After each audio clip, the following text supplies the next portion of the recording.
जागा भारतीय जनता पार्टी काय माहिती संजय शिरसाटांना चर्चेत सहभागी करून संजय शिरसाट यांना चर्चेत सहभागी करून घेण्याच्या आधी त्यांना आकडे सांगणं गरजेचं आहे. संजयजी, माझा आवाज तुमच्यापर्यंत पोहोचतोय? हो, पोहोचतोय. आमच्या एक्झिट पोलनुसार 10 ते 11 जागा तुम्हाला मिळतायत आणि तुम्ही उबाठापेक्षा चांगला परफॉर्मन्स देताय असं दिसतंय. असली नकलीचा फैसला होतोय असं तुम्हाला म्हणायचंय का?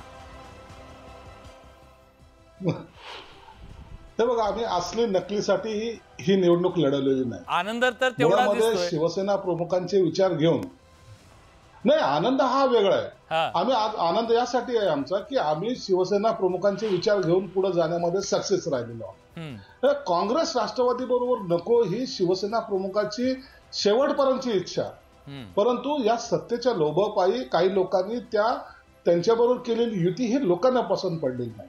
भले लाख आम्हाला पक्ष बघा, एखाद्याचा पक्ष फुटतो ना त्या टायमाला ते आरोप प्रत्यारोप करत असतात, साहजिक आहे. त्याला आम्ही बरोबर आहे, त्यांच्या दृष्टिकोन योग्य आहे. परंतु का या प्रश्नाचं उत्तर त्यांच्याकडे नाही. जर काचं उत्तर जर पाहिजे असेल तर ही जनता आता द्यायला लागलेली. आता आम्ही निवडणुकीला प्रथम त्या पुढे जातोय, इतक्या मोठ्या निवडणुकीला जातोय आणि जाताना आम्ही आमचा बेस कधी हलू दिला नाही. आम्ही हिंदुत्व कधी हलू दिलं नाही. आम्ही शिवसेना प्रमुखांच्या विचारांना कधी हे बाजूला सारलं नाही.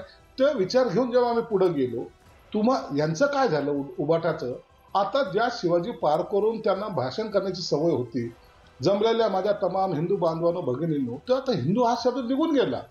आता त्यांना बाकींची गरज जास्त वाटायला लागली. आणि मग अशा वेळेला शरद पवार साहेबांनी त्यांचं राजकारण साधून घेतलं.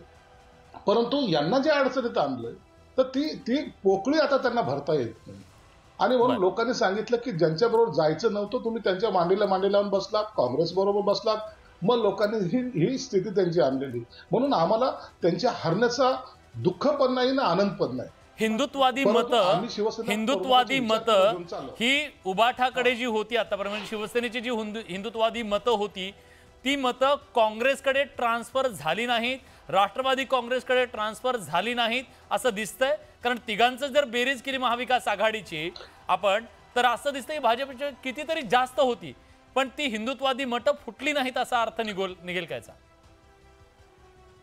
निश्चित कसे जातील? अहो, काँग्रेसचे मतं सुद्धा उबाटायला भेटलेली नाही, राष्ट्रवादीची मतं उबाटायला भेटलेली नाही. हे सगळे जे झाले ना, हे मतं परिवर्तन झालेलं नाही.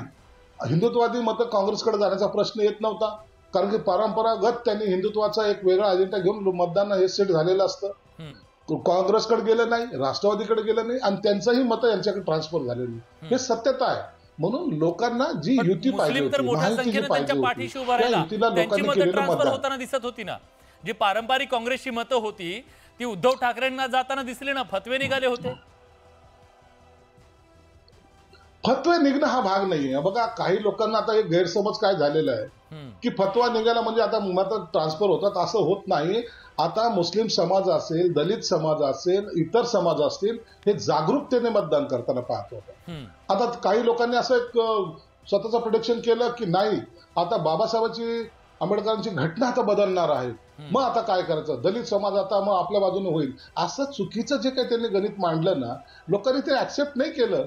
अरे, बाबासाहेबांची घटना बदलण्याचा अधिकार कोणालाही नाही. म्हणजे संजय शिरसाटजी, जसं आता विलासने विचारलं की हिंदू मतं जी आहेत ती भाजपकडे किंवा आपण असं म्हणूयात की महायुतीकडे ती कायम इंटॅक्ट राहिली, मग अशा वेळी मराठवाड्याच्या बाबतीत जर विचार करायचा झाला तर मराठ्यांची मतं ही कोणाच्या बाजूने गेलेली आहेत? मग जर 32 ते 35चा आकडा जो आहे एक्झिट पोलचा तो जर लक्षात घेतला तर मराठवाड्याचा जो मराठा वोटर आहे तो पुन्हा एकदा महायुतीच्याच बाजूने राहिला का? नक्कीच राहिलेलं आहे. बघा, एक लक्षात घ्या, मराठा आंदोलन का तयार झालं, मराठा आंदोलन का करावं लागलं, यासाठी की गेली 40 वर्ष जो मराठा समाज आंदोलन करत होता आरक्षणासाठी, त्याला या काँग्रेसने त्यांना बिलकुल ज्याला निग्लेक्ट केलं, त्यांना दरवेळेला त्यांच्या मताचं राजकारण करत गेले. आणि जेव्हा शिंदेसाहेब मुख्यमंत्री झाले त्या टायमाला ह्याला दिशा देण्यात आलेली. आता तुम्ही जर पाहिलं, या कुणबीच्या नोंदी कुणी काढल्यात, यापूर्वी नव्हत्या का काढल्या नाहीत? मग ते शिंदे साहेबांनी काढल्या, देवेंद्र फडणवीस असतील, अजितदादा असतील, हे सर्व ग्रुप, हे टीम वर्क जो होतो त्याने हे कुणबी नोंदी काढल्या, त्यांना प्रमाणपत्र मिळायला लागले, 10% आरक्षण मिळायला लागलं. आणि जे त्यांना हवंय जे समाजाला हवं ते द्यायचा प्रयत्न केला. म्हणून मराठा समाज सुद्धा तो म्हणला की आम्हाला देणारे कोण आहेत, तर हे सत्ताधारी शिंदे साहेब असतील, सर्व महायुती असेल, म्हणून तो आमच्या पाठीशी राहिला. काही लोकांचा जो गैरसमज होता ना की नाही सत्ताधाऱ्याच्या विरोधात मराठा समाज आहे. अहो, जरांगे पाटलांनी जे आंदोलन सुरू केलं त्या आंदोलनाला यश जे मिळालंय, त्यांच्या आंदोलनाला यश, ते त्याला सपोर्ट काही का असाना, काही का अंश असाना, परंतु ह्या महायुतीने दिलेलं सपोर्ट आहे. आणि म्हणून दिवस रात्र काम करून 24 तास वर्किंग 24/7 जे काम करून जे आरक्षणाचा मुद्दा धसाला लावण्याचा प्रयत्न शिंदे साहेबांनी केला. शिवाजी महाराजांची शपथ संजय घेऊन शिरसाटजी, आपण हे ठामपणे सांगता की मराठा वोटर हा महायुतीच्या बाजूनेच गेला? नक्की महायुतीच्या बाजूने राहिला, महायुतीच्या बाजूनेच राहिला. कारण की त्यांनी पाहिलंय की आम्हाला 40 वर्षामध्ये यांनी फक्त राजकारणासाठी वापर केला आमच्याकडे ओबीसी वोटर राहिला.